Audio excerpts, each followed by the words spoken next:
40 वर्ष अनवाणी पायानं फिरून माणसानं माणसासोबत माणसासारखं वागलं पाहिजे असा क्रांतिकारी संदेश देणारे महाकुरानिक तथागत गौतम बुद्ध ज्यांनी हातातील शस्त्राचा त्याग करून संपूर्ण विश्वाला मानवतेचा संदेश दिला असे चक्रवर्ती सम्राट अशोक नाचू कीर्तनाचे रंगी ज्ञानदीप लावू जगी कीर्तनासारख्या प्रभावी माध्यमातून ज्या चुकीच्या रूढी चुकीच्या परंपरा चुकीच्या अंधश्रद्धा माणसाच्या डोक्यातील ही जी घुसलेली घाण आहे ती घाण बाजूला काढून त्या ठिकाणी विज्ञानवाद प्रयत्नवाद मानवतावाद बंधुत्ववाद घालणारे राष्ट्रसंत नामदेव महाराज राष्ट्रसंत सेनाजी महाराज राष्ट्रसंत रविदास महाराज राष्ट्रसंत कबीर महाराज राष्ट्रसंत मीराबाई राष्ट्रसंत कानोपात्रा राष्ट्रसंत गोरोबा काका या महाराष्ट्राला 2 छत्रपती देणाऱ्या राष्ट्रमाता राजमाता मासाहेब जिजाऊ ज्यांनी स्वतःच्या बायकोचं कुंकू पुसून स्वतःचा शिर तळहातावरती ठेवून सह्याद्रीच्या कड्याकपाऱ्यात चढून सहकार्याच्या जोरावरती बुद्धीच्या जोरावरती प्रयत्नाच्या जोरावरती विज्ञानाच्या जोरावरती रात्रीचा दिवस करून दिवसाची रात्र करून हे बहुजन समाजाचं स्वराज्य निर्माण करण्यासाठी ज्यांनी रयतेचं राज्य निर्माण केलं असे छत्रपती शिवाजी महाराज ज्यांनी वयाच्या 14व्या वर्षी बुधभूषण नावाचा ग्रंथ लिहिला आणि त्या बुधभूषण नावाच्या ग्रंथामध्ये त्यांनी ठणकावून सांगितलं की जे नशिबावरती अवलंबून राहतात त्यांच्यासारखा षंड कोणी नाही आणि जो प्रयत्नावरती उभा राहतो त्याच्यासारखा मर्द कोणी नाही असा सांगणारा सिंहाचा छावा छत्रपती संभाजी महाराज मन बुद्धी आणि मनगट यांच्या जोरावरती आपण लोकाभिमुख असं राज्य निर्माण करू शकतो असा क्रांतिकारी संदेश देणाऱ्या राजमाता अहिल्यादेवी होळकर ज्यांनी छत्रपती शिवरायांच्या समाधीचा शोध लावला छत्रपती शिवरायांवरती पवाडा लिहिला मोहम्मद पैगंबरवरती पवाडा लिहिला तथागत भगवान बुद्धांचं तत्वज्ञान विज्ञान ज्यांनी स्वीकारून ह्या स्त्रियांना स्वतःच्या पायावर उभं राहण्यासाठी शिक्षणाची व्यवस्था केली असे राष्ट्रपिता महात्मा ज्योतिराव फुले ज्यांनी मुलींच्या शिक्षणासाठी अक्षरशः समाज कंटकाकडून दगडगोटे झेलण्याचं काम केलं सेनाचे शिंतोडे झेलण्याचे काम केलं अशी विद्येची खरी देवता क्रांतिज्योती सावित्रीबाई फुले तुझं गावच नाही का तीर्थ तू रिकाम कशाला फिरत असा क्रांतिकारी संदेश देणारे राष्ट्रसंत तुकडोजी महाराज माणसातील राजा राजातील माणूस आरक्षणाचे जनक राजश्री शाहू महाराज पृथ्वी शेषाच्या मस्तकावरती तरलेली नसून कष्टकरी माणसाच्या तळहातावरती वसलेले आहे असा विज्ञानवादी दृष्टिकोन देणारे साहित्य रत्न अण्णाभाऊ साठे गावागावामध्ये जाऊन तर केर कचरा काढलाच परंतु त्याच गावामध्ये जाऊन रात्री कीर्तनासारख्या प्रभावी माध्यमाचा वापर करून मुलांच्या शिक्षणाचा जागर करणारे आणि शिक्षणासाठी लोकांचं प्रबोधन करणारे परिवर्तन करणारे आणि प्रबोधन करत असताना ते त्यांच्या कीर्तनात नेहमी सांगायचे की तुम्ही तुमच्या जमिनी विका तुम्ही तुमची घरं विका तुमच्या घरातील भांडी विका तुम्ही हातावरती भाकरी घेऊन खावा परंतु तुम्ही तुमच्या लेकरांना शिक्षण द्या रे माझ्या मायबापानो असं सांगणारे राष्ट्रसंत गाडगे महाराज 100 दिवस शेळी म्हणून जगण्यापेक्षा 1 दिवस वाघ म्हणून जगा असा क्रांतिकारी संदेश देणारे भारतरत्न विश्वरत्न डॉक्टर बाबासाहेब आंबेडकर त्यागमूर्ती माता रमाई ज्या महामानवांनी ज्या महान स्त्रियांनी आपल्या आयुष्यातील वर्षातील महिने महिन्यातील तासातील प्रत्येक मिनिटातील प्रत्येक क्षण दिला त्या सर्व महामातांना आणि त्या सर्व महापुरुषांना आपल्या सर्वांच्या टाळ्यांच्या गजरामध्ये मी या ठिकाणी प्रथमतः अभिवादन करतो। आज भगवान तथागत गौतम बुद्ध यांच्या जयंतीनिमित्त आज आपण या ठिकाणी एकत्रित आलेलो आहोत। आज या किनी या गावामध्ये भगवान बुद्धांची बुद्ध पौर्णिमेचा कार्यक्रमाच्या निमित्तानं आज आपण या ठिकाणी सर्वजण एकत्रित आलेलो आहोत। आजच्या कार्यक्रमाचे सर्व आयोजक शितोळे मित्र परिवार, माझे मित्र तेजस शितोळे सर यांच्या माध्यमातून मला या ठिकाणी येण्याची संधी या ठिकाणी मला मिळालेली आहे। आणि आज तथागत गौतम बुद्धाविषयी बोलावं तरी काय, कारण बुद्धांचं जर तत्वज्ञान आपल्याला सांगायचं म्हटलं, बुद्धांचं जर चरित्र आपल्याला वाचायचं म्हटलं, ऐकायचं म्हटलं तर आपल्याला रात्र पुरणार नाही। एवढे अनमोल असं तथागत गौतम बुद्धांचं चरित्र आहे। प्रत्येक माणसाच्या जीवनामध्ये बदल घडविणारं जर चरित्र जगामध्ये कुठलं असेल तर ते तथागत भगवान बुद्धांचं चरित्र आहे। ज्या वेळेस भारतामध्ये जेवढ्या काही क्रांत्या झालेल्या आहेत त्या सर्व क्रांत्यावरती जर कुणाचा प्रभाव असेल तर तो प्रभाव म्हणजे तथागत भगवान बुद्धांचा सर्व ठिकाणी प्रभाव आहे। आणि आज मी तथागत भगवान बुद्धांवरती बोलण्यासाठी या ठिकाणी उभा आहे। घासावा शब्द, तासावा शब्द, तोलावा शब्द बोलण्यापूर्वी, शब्द हेची कातर, शब्द सुई दोरा, बोलावेत शब्द शास्त्र आधारे। बोलावे बरे, बोलावे खरे, कोणाच्याही मनावर पाडू नये चरे, कोणाच्याही वर्म व्यंग आणि भिंग, जात पात धर्म काढूच नये। थोडक्यात समजणे, थोडक्यात समजावणे, मुद्दे सूद बोलणे हेची संवाद कला। शब्दातून झळकावी ज्ञान कर्म भक्ती, स्वाव अनुभवातून असावा प्रत्येक शब्द।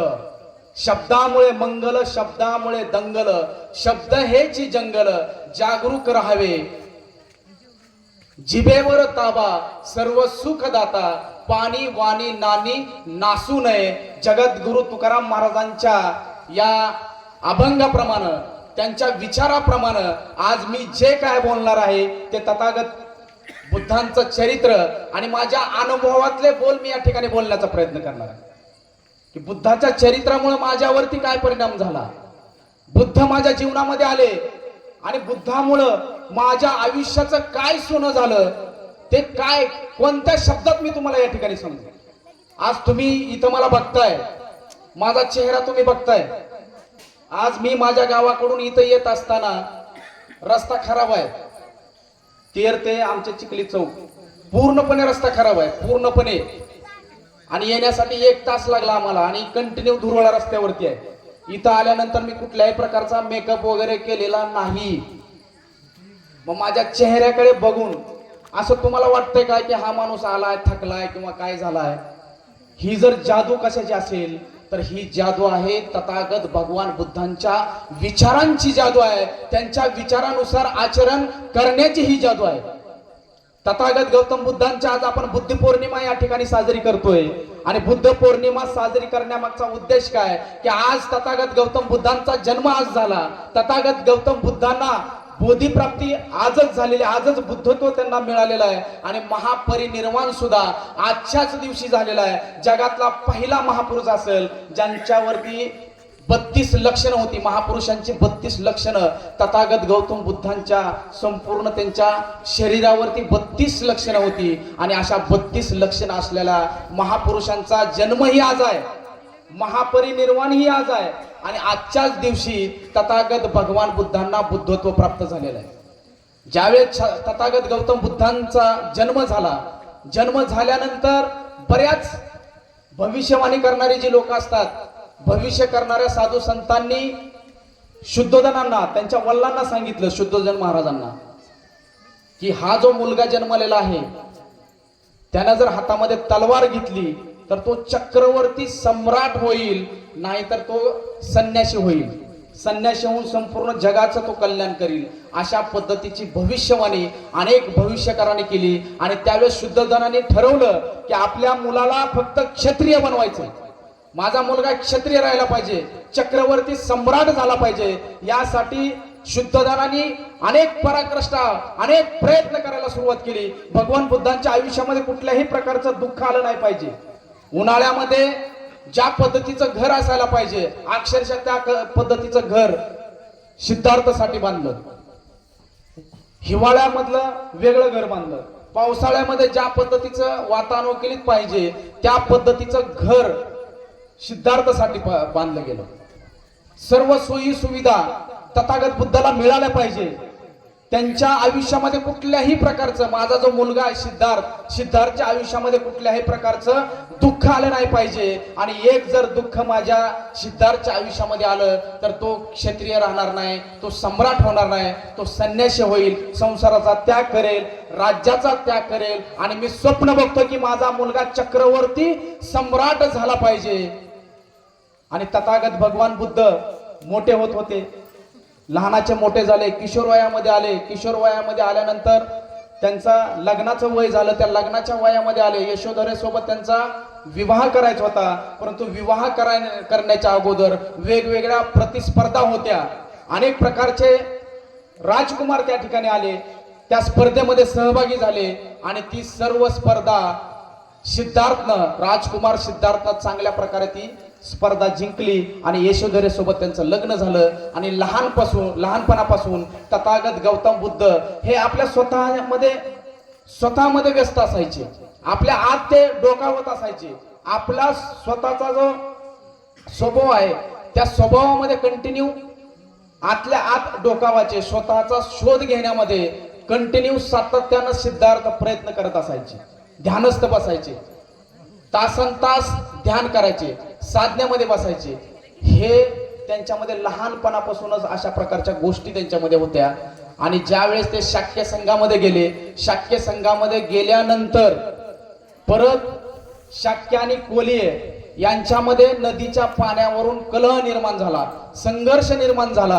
आणि संघर्ष निर्माण झाल्यानंतर त्या ठिकाणी राजकुमार सिद्धार्थनं योग्य अशी ठाम भूमिका घेतली की आपण जे नदीचं पाणी आहे, नदीचं पाणी आपण 6 महिने कोलिय संघाला देऊ आणि नंतरचं 6 महिने आपल्या संघाला घेऊ. परंतु दोन्हीही संघामधले लोक ऐकायला तयार नव्हते. आणि त्यावेळेस युद्ध नको ही भूमिका राजकुमार सिद्धार्थची होती. आणि शाक्य संघाने त्यांना दोषी केलं आणि त्यांना 2 प्रकारचे दंड देण्यात आले. एक तर तुम्हाला राज्य सोडून जावं लागेल, आणि दुसरी गोष्ट तुम्हाला तुमच्या घरातील जे काय सर्व सत्ता संपत्ती ह्या सर्व गोष्टी तुम्हाला सोडाव्या लागतील. आणि त्यावेळेस तथागत गौतम बुद्धांनी राज्य सोडण्याचा निर्णय घेतला की आपल्यामुळे आपल्या आई वडिलांना कुठल्या प्रकारची तकलीफ झाली नाही पाहिजे. आपल्या स्वतःला तकलीफ झाली चालेल, आपल्या स्वतःला त्रास झाला चालेल, परंतु माझ्या आई वडिलांना कुठल्याही प्रकारचा त्रास झाला नाही पाहिजे. ही भूमिका राजकुमार सिद्धार्थची होती. आणि आज सुद्धा जे काय आपण तरुण पिढी आहोत, विद्यार्थी आहोत, आज आपण आपल्या आई वडिलांचं स्वप्न पूर्ण करण्यासाठी आज आपण किती तत्पर आहोत. बुद्ध चरित्रातून आपल्याला काय शिकायचंय, तर बुद्ध चरित्रातून आपल्याला हे शिकायचंय की आपली बुद्धी सत्याकडे गेली पाहिजे, आपलं हृदय मानवतेकडे गेलं पाहिजे, आपलं शरीर जे आहे आपलं शरीर कष्टाकडे गेलं पाहिजे. आपली बुद्धी जर सत्याकडे जात असेल तर आपल्या आयुष्यात काय चुकीच्या घटना घडतायत, आपण काय चुकीचं वागतोय, अभ्यास करताना आपल्या हातून काय चुका होतात. एक पान वाचलं, मोबाईल मधलं नोटिफिकेशन आलं, आपण त्याच्याकडे लक्ष देतो. एक पेजच वाचलं, एखादी रील आली, आपण एक रील बघण्याच्या नादामध्ये कितीतरी रील आपण फक्त ढकलतच राहतो. ह्या चुका जर आपल्या लक्षात आल्या नाहीत तर आपल्याला बुद्ध चरित्र समजणार नाही. दुसरी गोष्ट, आपलं हृदय मानवतेकडे गेलं पाहिजे. समस्त मानव जातीवर जर आपण प्रेम केलं तर आपण आपल्या घरातील आई वडिलांवरती आपण प्रेम करू. आई वडिलांची जी स्वप्न असतात त्या स्वप्नावरती आपण प्रेम करू. आपल्या मनातच जर मानवतावाद नसेल, पृथ्वीवर राहणाऱ्या प्रत्येक माणसाविषयी आपल्या हृदयामध्ये जर प्रेम नसेल तर आपण आपल्या आई वडिलांवरती प्रेम करू शकत नाही. आपण आपल्या आई वडिलांची काळजी घेऊ शकत नाही, बहिणीची काळजी घेऊ शकत नाही, भावाची काळजी घेऊ शकत नाही, मुलाची काळजी घेऊ शकत नाही, समाजाची काळजी घेऊ शकत नाही, देशाची काळजी घेऊ शकत नाही. त्यासाठी आपल्याला काय करावं लागेल, आपल्या हृदयामध्ये मानवतावाद निर्माण करावा लागेल. आणि मानवतावाद निर्माण करण्यासाठी आपल्याला तथागत भगवान बुद्धांचं चरित्र वाचावं लागेल, चरित्र ऐकावं लागेल, त्यांचा आर्य अष्टांगिक मार्ग आपल्याला बघावा लागेल. आणि ज्यावेळेस तथागत भगवान बुद्धांनी ग्रहत्याग केला, ग्रहत्याग केल्यानंतर सत्याचा शोध घ्यायला त्यांनी सुरुवात केली. आणि सत्याचा शोध घेत असताना अनेक प्रकारचे वृत्त वैकल्य तथागत गौतम बुद्धांनी केली. अनेक प्रकारच्या यातना आपल्या शरीराला देण्याचं काम तथागत गौतम बुद्धांनी केलेलं आहे. परंतु आपल्याला स्व अनुभवातून सगळ्या गोष्टी करायच्या आहेत. दुसऱ्या तिसऱ्याने काहीतरी सांगितलं, आपण त्याच्यावरती विश्वास ठेवला आणि लगेच आपण त्याच्या पुढे शरणागती पत्करू, हा स्वभाव तथागत भगवान बुद्धांचा नव्हता. आणि ज्यावेळेस अनेक प्रकारचे प्रयत्न केले आणि अनेक प्रकारचे प्रयत्न केल्यानंतर त्यांच्या शरीरामध्ये अशक्तपणा निर्माण झाला, पूर्णपणे शरीर अशक्त झालं, अक्षरशः हाडाचा सापळा तथागत गौतम बुद्धांचा झाला. आणि त्यावेळेस त्यांनी जेवढे काय प्रयत्न करायचे होते, जेवढे काय प्रयोग करायचे होते, ते प्रयोग सर्व बंद करायचे. याच्यातून आपल्याला सत्य मिळणार नाही, कुठलाही उपास तपास करून आपल्याला सत्य मिळणार नाही, कुठलंही व्रत वैकल्य करून आपल्याला सत्य मिळणार नाही, उपाशी राहून आपल्याला सत्य मिळणार नाही, कुठल्या देवाची आराधना करून आपल्याला सत्य मिळणार नाही. हे तथागत भगवान बुद्धांना समजलं. आणि सुजात्यानं जी काय खीर आणलेली होती, ती खीर तथागत गौतम बुद्धांनी ती खीर खाल्ली आणि त्या रात्री त्यांना बुद्धत्व प्राप्त झालं. 4 आर्य सत्य त्यांना समजले की या जगामध्ये दुःख आहे, त्या दुःखाला कारण आहे, ते दुःख नाहीशे होऊ शकतात आणि ते दुःख नाहीशे करण्याचे उपाय देखील आपल्याकडे आहेत. या 4 आर्य सत्याचा तथागत गौतम बुद्धांनी शोध लावला. पुढे आर्य अष्टांगिक मार्गाचा त्यांनी शोध लावलेला आहे. आपण जर आर्य अष्टांगिक मार्गाचा स्वीकार केला, तथागत गौतम बुद्धांचं जर चरित्र वाचलं, तुम्ही कुठल्याही धर्मात राहा, कुठल्याही धर्मात, कुठल्याही समाजामध्ये राहा, परंतु तुम्ही तथागत गौतम बुद्धांचा जर विचार स्वीकारला, आर्य अष्टांगिक मार्गानुसार जर तुम्ही तुमचं आचरण केलं, तर मला वाटत नाही उभ्या आयुष्यामध्ये तुम्हाला कुणापुढे झुकायची तयारी, झुकायला तुम्हाला कुठंतरी मान खाली घालावी लागेल, कुणापुढे तरी झुकावं लागेल. अशी परिस्थिती तुमच्या उभ्या आयुष्यात तुम्हाला कधी मिळणार नाही. आणि उभ्या आयुष्यात तुमच्या आयुष्यात कधी कुठलाही शत्रू तुमच्या आयुष्यामध्ये निर्माण होणार नाही. अजाद शत्रू म्हणून तुम्हाला लोक ओळखतील. ही ताकद जर कशामध्ये आहे, तर ती ताकद आहे आर्य अष्टांगिक मार्गामध्ये, ती ताकद आहे. आपण सत्य बघितलं पाहिजे. आपल्या डोळ्याला ज्या गोष्टी दिसतात ते सत्य आपण बघितलं पाहिजे. आपल्या आयुष्यामध्ये काहीतरी टार्गेट असलं पाहिजे, काहीतरी ध्येय असलं पाहिजे. आपण जे काय कर्म करतो, आपली जी उपजीविका भागवतोय, ती उपजीविका नेहमी चांगल्या मार्गानेच आपण केली पाहिजे. आपल्या तोंडातून निघणारा प्रत्येक जो शब्द आहे, प्रत्येक शब्द हा माणूस जोडणार असला पाहिजे. आपल्या तोंडातून निघणाऱ्या शब्दामध्ये कधीही कटुता असता कामा नये. आपल्या मनामध्ये जर एखादा वाईट विचार येत असेल, तर त्या वाईट विचाराला अडवून त्या जाग्यामध्ये चांगले विचार आपल्या आयुष्यामध्ये कसे येतील आणि त्या विचारानुसार आपण अनुकरण कशा पद्धतीने करता येईल, हे आपण बघितलं पाहिजे. आणि सगळ्यात महत्वाचं म्हणजे आपण आपल्या आयुष्यामध्ये जी आपली परिस्थिती असेल, जी आपली स्थिती असेल, त्यामध्ये आपण समाधानी राहून आपण आपल्या आयुष्यामध्ये कासव गतीनं चलून आपण आपलं आयुष्य चांगल्या मार्गाने, चांगल्या मूल्य शिक्षण घेऊन, चांगल्या संस्कारानं आपण आपलं आयुष्य जगून आयुष्यामध्ये काहीतरी करून दाखवण्याची हिंमत आपल्यामध्ये असली पाहिजे. कारण आपला जन्म हा इतिहास घडवण्यासाठी झालाय आणि आपण इतिहास घडवूनच आपल्याला मरायचंय. अरे कधीतरी आरशाच्या समोर आपण स्वतःबद्दल आपण विचार करूया ना, की माझा जन्म का झाला, कशासाठी झाला, काय प्रयोजन असेल माझं ह्या विश्वामध्ये येण्यासाठी, काय प्रयोजन असेल, का माझा जन्म झाला असेल, हे प्रश्न आपण सातत्यानं आपल्या स्वतःला आपण विचारलं पाहिजे. कारण 40 वर्ष अनवाणी पायानं फिरून तथागत गौतम बुद्धांनी बहुजन हिताय बहुजन सुखाय लोकानु कप्पाय,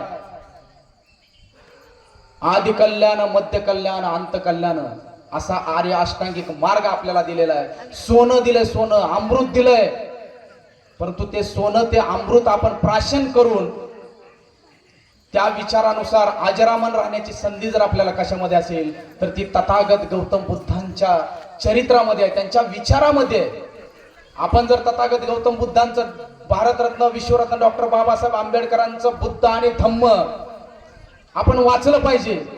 कारण ते पुस्तक मी ज्यावेळेस पहिल्यांदा वाचलं आणि पहिल्यांदा वाचल्यानंतर मला तथागत गौतम बुद्ध समजले, भारतरत्न विश्वरत्न डॉक्टर बाबासाहेब आंबेडकर समजले आणि नंतर खरे छत्रपती शिवाजी महाराज समजले, खरे छत्रपती संभाजी महाराज समजले, खरे अण्णाभाऊ साठे समजले, खरे वारकरी संप्रदायातील संत समजले. आणि त्याची सुरुवात जर कशापासून झाली असेल, तर ती तथागत गौतम बुद्धांच्या डॉक्टर बाबासाहेब आंबेडकरांनी जो बुद्ध आणि त्यांचा धम्म हा जो ग्रंथ लिहिलेला आहे, त्या ग्रंथापासून ती सुरुवात झालेली आहे. भारतरत्न विश्वरत्न डॉक्टर बाबासाहेब आंबेडकरांनी आपल्याला एकीकडे हक्काधिकार दिले.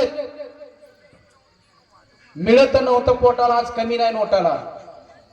हे गाणे आपण ऐकतोय. कोणी केलं भलं ग माय माझ्या भीमानं केलं. आज बाबासाहेबांनी आपल्याला आपल्या आयुष्याचं सोनं केलंय. बाबासाहेबांनी आज नोटाला कमी नाही, बंगल्याला कमी नाही, सोन्याला कमी नाही, डिग्र्याला कमी नाही. आज आमची बौद्धाची पोरं कुठल्याच परिस्थितीत माग नाहीत.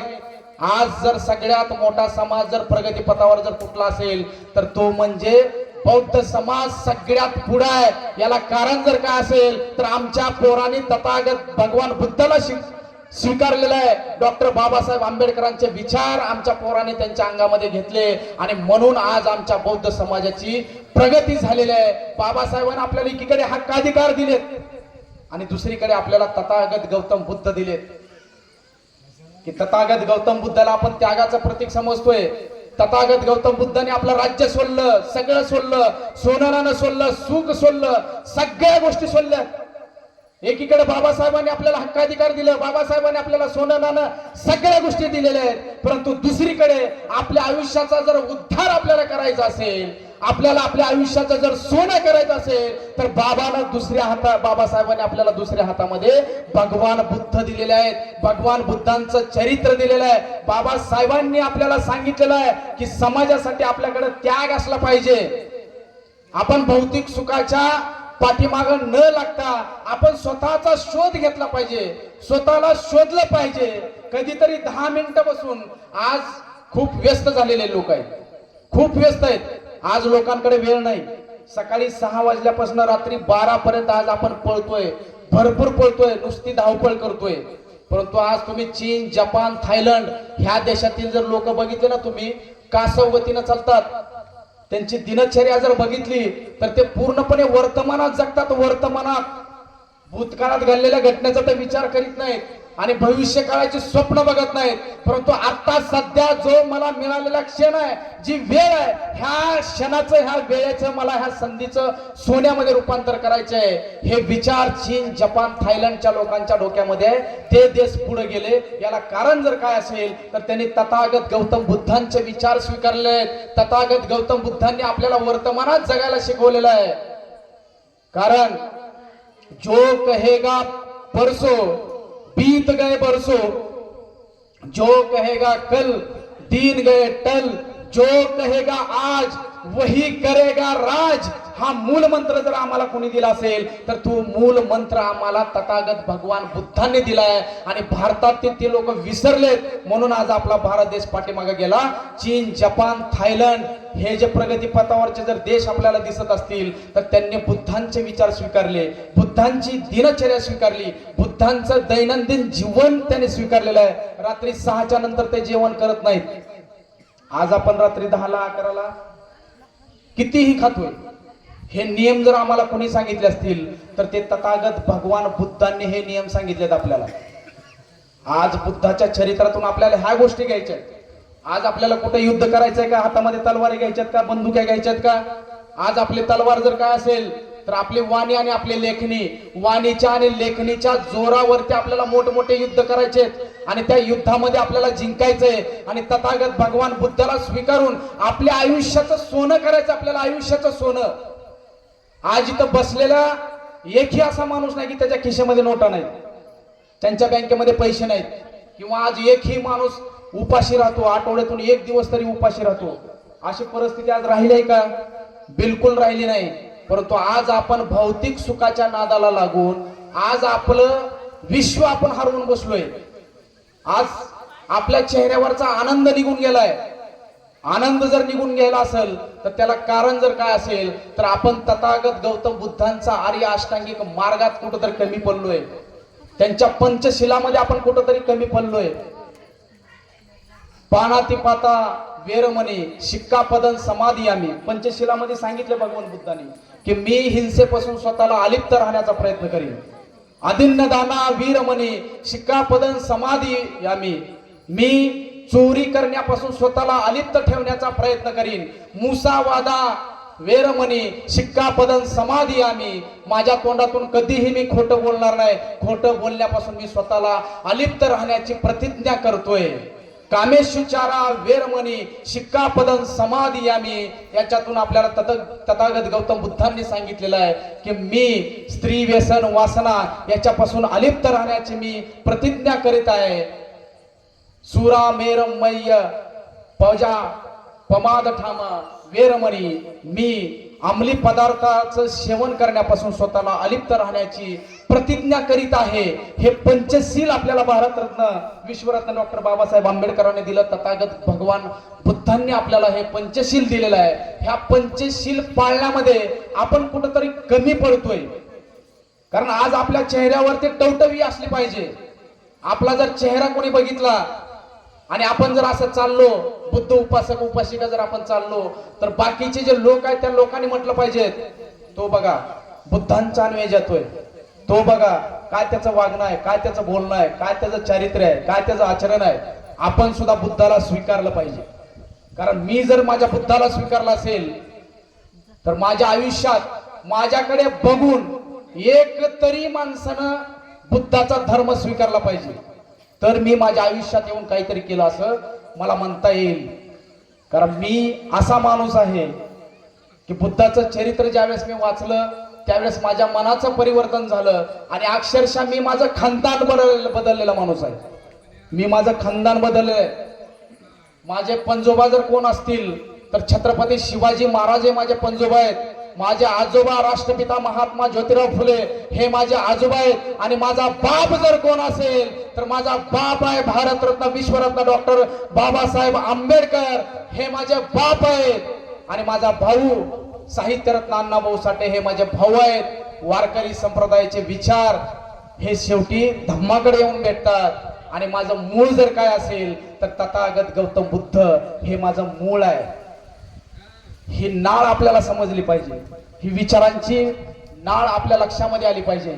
आणि त्यासाठी आपण बुद्ध चरित्र वाचलं पाहिजे. त्यांचं आर्य अष्टांगिक मार्ग आपण वाचला पाहिजे. त्यांचं चरित्र वाचून त्यांच्या चरित्रातून आपण आपल्या आयुष्यात काहीतरी शिकलो पाहिजे. मी शिकलोय, मी जागा झालोय. पूर्ण महाराष्ट्रभर प्रबोधनाचे कार्यक्रम करतोय, परिवर्तनाचे कार्यक्रम करतोय. कुठल्याही कार्यक्रमामध्ये राहू द्या, शिवशंभू शाहू फुले आंबेडकर विचारांचा जागर महाराष्ट्रामध्ये गावागावामध्ये जाऊन करण्याचं काम मी करतोय. जिल्हा उद्योग केंद्रामध्ये दिवसभर अक्षरशः पूर्णपणे तथागत गौतम बुद्धांचे विचार मी लोकांना सांगण्याचा प्रयत्न करतोय. लोकांना ते पटतात. लोक म्हणतात की आमच्या आयुष्याचं सोनं झाल्यासारखं वाटतं. हे विचार आमच्या कधी आम्हाला माहिती नाही. लाख लाख रुपये कीर्तनकार घेतात, लाख लाख रुपये, 50-50 हजार रुपये व्याख्याता घेतात. परंतु जे खऱ्या गोष्टी आहेत त्या खऱ्या गोष्टी कोणी सांगण्याचं काम करत नाही. सर तुम्ही आम्हाला खरं सांगताय, खरंच आम्हाला आमच्या आयुष्यात काहीतरी करावं असं वाटतं आणि काहीतरी परिवर्तन झालंय असं आम्हाला वाटतंय. कारण तथागत गौतम बुद्धांचं विचार चरित्र ज्यांनी स्वीकारलेलं आहे ती माणसं सकाळी आरोग्यासाठी वेळ देतात, दिवस मेहनतीसाठी घालवतात आणि रात्र ही आरामासाठी घालवतात. तथागत गौतम बुद्धांनी आपल्याला सांगितलेलं आहे की आपलं आरोग्य स्ट्रॉंग असलं पाहिजे, आपण फिजिकली स्ट्रॉंग असलं पाहिजे. कारण तुम्ही जर फिजिकली जर स्ट्रॉंग नसाल तर तुम्ही मेंटली स्ट्रॉंग राहणार नाही. आणि फिजिकली आणि मेंटली जर तुम्ही स्ट्रॉंग नसाल तर दिवसभर तुम्ही चांगल्या पद्धतीचं काम करू शकत नाही. तुमच्या चेहऱ्यावरती आनंद कधीच निर्माण होणार नाही. आणि तुमच्या चेहऱ्यावरती जर आनंद निर्माण करायचा असेल तर तुम्हाला सकाळ ही आरोग्यासाठी द्यावी लागेल, दिवस मेहनतीसाठी द्यावा लागेल आणि रात्र ही आरामासाठी द्यावी लागेल. आपण रात्री काय करतोय? झोपीच्या अगोदर एक रील बघतोय. एक रील झाली दुसरी, दुसरी झाली तिसरी, तिसरी झाली चौथी. आणि एक रील बघण्याच्या नादामध्ये आपल्याला रात्री 2 कधी वाजतात हे आपल्याला समजत नाही. निदान आपण आपली हेल्थ तरी चांगली ठेवून या.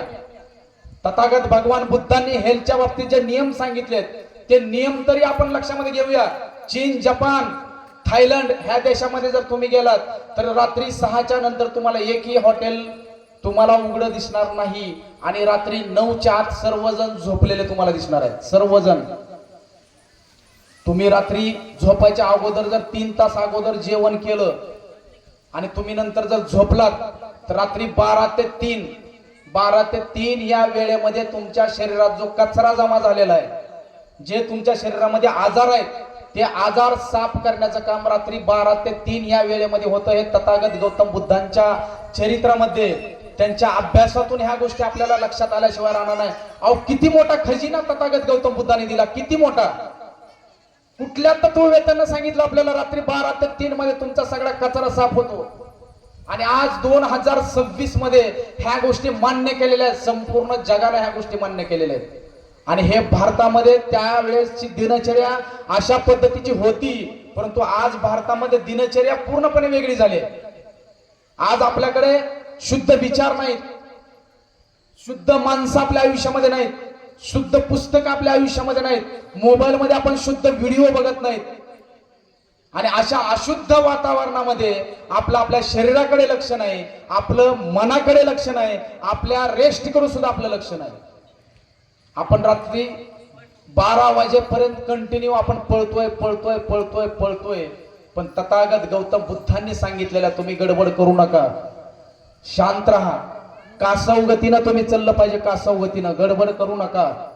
कारण ज्या गोष्टी तुम्हाला फास्ट मिळतात त्या लवकर संपतात, आणि ज्या गोष्टी तुम्हाला उशिरा मिळतात त्या निरंतरपणे टिकून राहतात, पिढ्याने पिढ्या टिकून राहतात. त्यामुळे आपण शॉर्टकटच्या ऐवजी आपण लॉंग टर्मनं कसं गेलं पाहिजे, दररोज थोडं थोडं थोडं थोडं थोडं स्वतःला कसं सुधरत गेलं पाहिजे, आपण स्वतःला घडवलं पाहिजे. कुंभार ज्या पद्धतीनं मातीला घडवतोय, अक्षरशः त्या पद्धतीनं आपण स्वतःला घडवलं पाहिजे. स्वतःला घडवणं खूप महत्वाचं आहे. तथागत गौतम बुद्धांनी सांगितलेलं आपल्याला की आपल्या स्वतःचं नेतृत्व आहे आपण स्वतः केलं पाहिजे. स्वतः जोपर्यंत आपण आपल्या स्वतःचं नेतृत्व स्वतः करत नाही तोपर्यंत आपण आपल्या आयुष्यामध्ये कधीही सक्सेस होणार नाही आणि आपण आपल्या ध्येयापर्यंत पोहोचू शकत नाही. हे तथागत गौतम बुद्धांनी आपल्याला सांगितलेलं आहे. ज्या पद्धतीने आई आपल्या मुलांची काळजी करते, अक्षरशः आपल्याला स्वतःची आई आपल्या स्वतःला व्हावं लागेल.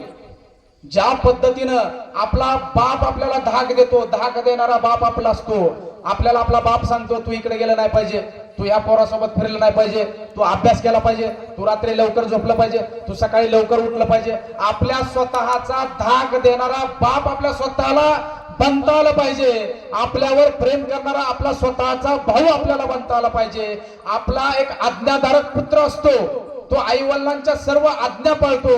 अक्षरशः त्याच पद्धतीनं आपल्यातला एक आज्ञाधारक पुत्र आपल्या स्वतःला होता आला पाहिजे. आणि जवळचा एखादा आपला मित्र असतो, त्याच्याकडे आपण सर्व जे काय आपल्या आयुष्यामध्ये दुःख आलेलं असतात त्या दुःखांना मोकळी वाट करून देतो, त्या मित्राला आलिंगन देतो आणि आलिंगन दिल्यानंतर त्याच्या पाठीवरती आपल्या अश्रूंनी थाप मारतो. अशा प्रकारचा जो आपला एखादा जिवलग मित्र असतो, आपल्या स्वतःचा जिवलग मित्र आपल्या स्वतःला होता आला पाहिजे. आणि ह्या गोष्टी कधी होतात? एकांतामध्ये होतात. बुद्ध कधी घडले? एकांतामध्ये घडले. बाबासाहेब कधी घडले? एकांतामध्ये घडले. सर्व वारकरी संप्रदायातील संत कधी घडले? ते सर्वच्या सर्व एकांतामध्ये घडलेले आहेत. आणि आपण गर्दीत स्वतःला सुधारण्याचा प्रयत्न करतो. जर आपल्याला स्वतःला जर सुधारायचं असेल, स्वतः मधल्या बुद्धत्वाकडे जर आपल्याला जायचं असेल तर आपण एकांतात घडणं खूप गरजेचं आहे. कारण तथागत भगवान बुद्ध, मी याच्या अगोदर सांगितलं तुम्हाला की जेवढ्या काय क्रांत्या झाल्यात त्या सर्व क्रांत्या भारतातल्या सर्वच्या सर्व तथागत गौतम बुद्धांच्या विचारांना स्वीकारून ह्या भारतामध्ये सर्व क्रांत्या झालेल्या आहेत. वारकरी संप्रदायानं तथागत गौतम बुद्धांचे विचार स्वीकारलेले आहेत. तुम्ही वारकरी संप्रदायाच्या कुठल्याही राष्ट्रसंतांचे विचार वाचा, त्यांचे अभंग वाचा, त्यांच्या गाथा वाचा, संपूर्ण तथागत गौतम बुद्धांचे विचार तुम्हाला दिसणार आहेत. वयाच्या 14व्या वर्षी बुधभूषण नावाचा ग्रंथ छत्रपती संभाजी महाराजांनी लिहिलेला आहे आणि त्या छत्रपती संभाजी महाराजांच्या ग्रंथामध्ये तथागत गौतम बुद्धांचा आर्य अष्टांगिक मार्ग तुम्हाला त्या ठिकाणी दिसेल. त्यांचा एक श्लोक आहे, संस्कृत मध्ये श्लोक आहे, दूतच्च मंशच्च सुरच्च वेश्या पाप दुचर्य सप्त नर सप्त व्यसनानी सुगर नरक नयंती. ज्या गोष्टी तथागत गौतम बुद्धाने पंचशील आर्य अष्टांगिक मार्गामध्ये सांगितलं की तुम्ही मांस खाऊ नका, तुम्ही दारू पिऊ नका, स्त्री व्यसनापासून तुम्ही स्वतःला लांब ठेवा, तुम्ही खोटं बोलू नका, चांगल्या मार्गानेच तुम्ही तुमची उपजीविका भागवली पाहिजे. ह्या गोष्टी छत्रपती संभाजी महाराजांनी त्यांचा बुधभूषण नावाचा जो ग्रंथ आहे त्या बुधभूषण नावाच्या ग्रंथामध्ये त्यांनी ह्या गोष्टी सांगितलेल्या आहेत. त्यांनी ग्रंथाला नाव काय दिलंय? बुधभूषण. बुधभूषणाचा अर्थ काय होतो? बुध म्हणजे बुद्धी म्हणजे ज्ञान, आणि भूषण म्हणजे काय? अलंकार. वयाच्या 14व्या वर्षी असणाऱ्या छत्रपतींचा जो मुलगा आहे, छत्रपती संभाजी महाराज, वयाच्या 14व्या वर्षी त्यांना समजलं की माणसाचा खरा अलंकार जर काय असेल तर बुद्धी म्हणजे ज्ञान. ज्ञान हाच खरा अलंकार आहे, आणि तो अलंकार देण्याचं काम आपल्याला 2500 वर्षापूर्वी तथागत भगवान बुद्धांनी आपल्याला ह्या गोष्टी सांगितलेल्या आहेत. त्यांच्या आयुष्यामध्ये अनेक प्रकारचे प्रसंग आहेत, अनेक प्रकारच्या कहाण्या आहेत. प्रत्येक कहाण्यामधून, प्रत्येक प्रसंगामधून तुम्हाला त्याच्यातून काहीतरी घेण्यासारखं आहे. आपण आपल्या आयुष्यामध्ये ज्यावेळेस ध्येय ठरवतो तर ते ध्येय प्राप्त करण्यासाठी आपण आळस न करता आपण आपलं ध्येय प्राप्त केलं पाहिजे. हे महापरिनिर्वाणाच्या अगोदरचं वाक्य तथागत गौतम बुद्धांचं आहे. ज्यावेळेस तथागत गौतम बुद्धांना समजले की आपला महापरिनिर्वाण होणार आहे, आणि त्यावेळेस त्यांनी आनंदाला सांगितलं की मी 3 महिन्यानंतर माझा महापरिनिर्वाण होणार. आणि त्यावेळेस आनंदला खूप दुःख झालं, खूप वेदना झाल्या, आणि त्या दुःखातून, वेदनेतून आनंद पूर्णपणे व्याकुळ झालेला होता, पूर्णपणे तुटलेला होता, पूर्णपणे खंगलेला होता, पूर्णपणे तो टेन्शन मध्ये होता, चिंताग्रस्त होता. आणि अशा आनंदाची ही अवस्था बघून तथागत भगवान बुद्धांनी आनंदला सांगितलं की तू काय कर, हा प्याला घे, आणि हा प्याला पूर्णपणे पाण्यानं भरून आण. आणि पाण्यानं भरून आणते वेळेस रस्त्यामध्ये कुठेही इकडे इकडे लक्ष न देता त्या प्याल्यामधून एक थेंब सुद्धा खाली पडला नाही पाहिजे. माझी इच्छा तू ही पूर्ण केली पाहिजे. आणि त्यावेळेस आनंद गेला. पाणी खूप दूर होतं, आणि पाणी त्यानं त्या प्याल्यामध्ये टाकलं. प्याला तो भरला, आणि तो बुद्धापर्यंत येईपर्यंत पूर्णपणे लक्ष त्याचं प्यालाकडे होतं. पूर्णपणे एक थेंबही जमिनीवर पडू द्यायचं नाही. तथागत बुद्धांनी आपल्याला आदेश दिलेला, आणि त्या आदेशाचं पालन आपल्याला पूर्णपणे करायचं. कारण त्यावेळेस आनंद हा पूर्ण भावनिक झालेला होता की आपल्याला सांगितलं त्यांनी की 3 महिन्यानंतर माझा महापरिनिर्वाण होणार आहे, आणि आपण त्यांच्या प्रत्येक इच्छेचं पालन आपल्याला करणं खूप गरजेचं आहे. आणि त्यावेळेस त्यानं ती एक थेंबही खाली न पडू देता ते पाणी तथागत गौतम बुद्धाकडे आणलं. आणि तथागत गौतम बुद्धांनी आनंदला विचारलं, ज्यावेळेस तू हा प्याला पाण्याचा घेऊन येत होतास त्यावेळेस तुझ्या मनामध्ये काय विचार होता? त्यावेळेस आनंद सांगितलं की याच्यामधून एक थेंब सुद्धा खाली पडू नये, याच्याकडेच माझं पूर्णपणे लक्ष होतं. आणि तथागत गौतम बुद्धांनी सांगितलं की इथं थोड्या वेळापूर्वी तुझी जी चिंता होती, माझ्याविषयी जे तुझे विचार होते, ते विचार तुला ते प्याला घेताना आले नाहीत का? तर नाही म्हणला, कुठलाही विचार आला नाही. कारण माझ्या डोक्यामध्ये एकच होतं की ह्या प्याल्यामधला एक सुद्धा थेंब खाली पडला नाही पाहिजे. आणि त्यावेळेस तथागत गौतम बुद्धांनी सांगितलं की आता तू ज्या पद्धतीनं संपूर्ण जगाला विसरलाच, मला स्वतःला विसरलाच, तुझं ध्येय काय होतं? पाणी एकही थेंब घेऊन न जाता माझ्यापर्यंत घेऊन येणं. अक्षरशः त्याच पद्धतीनं माझ्या पाठीमागे माझा धम्मच हा वारसदार आहे, आणि त्या धम्माचं काम करत असताना